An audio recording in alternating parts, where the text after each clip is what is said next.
जय Malhar news चॅनलच्या सर्व प्रेक्षकांना सपना चौधरीचा नमस्कार। नाशिक कुंभमेळा निधीच्या किमान 10% निधी प्रकाशा सिंहस्थ कुंभमेळ्यासाठी द्यावा, आमदार चंद्रकांत रघुवंशी। जिल्हाधिकारी कार्यालयात आढावा बैठकीत मागणी।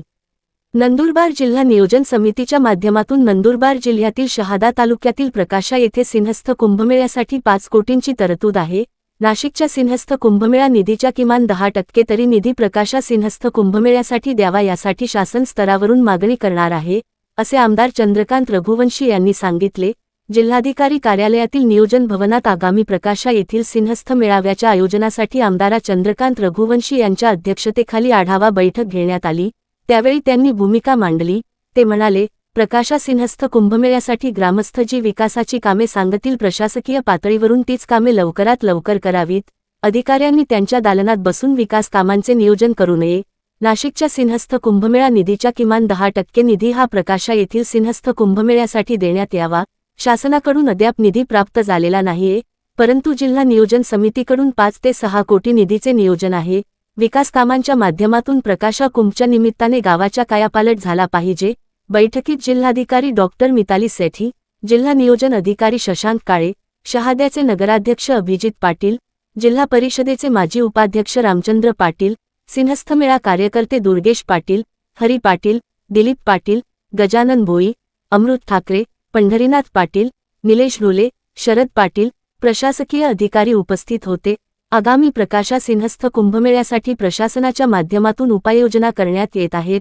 सर्व जबाबदार अधिकाऱ्यांनी आपल्या स्तरावरील कामे जलद गतीने पूर्ण करावीत। रस्ते, पायाभूत सुविधा, पाणीपुरवठा, आरोग्य सुविधेवर अधिक भर द्यावा। प्रकाशा सिंहस्थ कामांच्या वेळोवेळी आढावा अधिकाऱ्यांनी त्यांच्या स्तरावरून घ्यावा। कामे कशी जलद गतीने होतील याकडे लक्ष द्यावे। सपना चौधरी, जय मल्हार न्यूज, नंदुरबार। प्रकाशाला कुंभमेळ्याच्या दृष्टिकोनातून पूर्ण देशभरातले भाविक प्रकाशा येथे येतील आणि त्याच्यासाठी जिल्हा स्तरावर नियोजन सुरू होतं। एक मीटिंगचं घेण्यासंदर्भात मी माशय जिल्हाधिकारी यांना पत्र दिलं होतं आणि त्याच्याप्रमाणे आज मीटिंग झाली। आज फक्त 5 कोटी रुपये त्यांच्याकडे जिल्हा नियोजनमधून केलेले आहेत। त्या 5 कोटी रुपयामध्ये सुद्धा गावकरी जे गावोपयोगी कामं सांगतील तीच कामं घ्यावी। कोणीतरी बसून कुठंतरी चेंबरमध्ये सांगायचं आणि हे करा, त्याच्याऐवजी गावाला प्राधान्य द्या।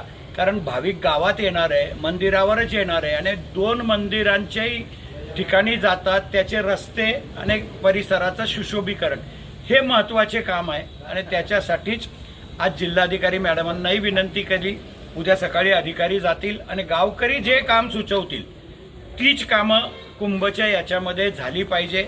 वरिष्ठ पातळीवरून शासनाकडनं सुद्धा निधी आणायचा प्रयत्न करतोय। आम्ही स्वतः सुद्धा एकनाथ शिंदे साहेबांना सांगितलं होतं की आपण जेवढा निधी नाशिकला देणार त्याच्या 10% निधी तरी प्रकाशाला द्या। त्याचा आकडा बी फार मोठा होतो, तेवढे पैसे देणार नाहीत आपल्याला माहिती आहे, परंतु मागताना कधीही कमी पडायचं नाही, जास्तच मागायचे, मग जे येतील ते। पण प्रकाशाचा कुंभच्या निमित्तानं कायापालट झाला पाहिजे अशी आमची अपेक्षा आहे आणि ते पण गावकरी ठरवतील तीच कामं झाली पाहिजे। याच्यासाठी आजची मीटिंग होती। सर्व गावकऱ्यांनी सुचवलेलीच कामं घेण्यासंदर्भात निर्णय झाला आहे आणि भविष्यामध्ये ती कामं चांगली, आज 5 कोटीची का असेना, पण ती कामं चांगल्या दर्जाची गावकरी करून घेतील अशी अपेक्षा आहे।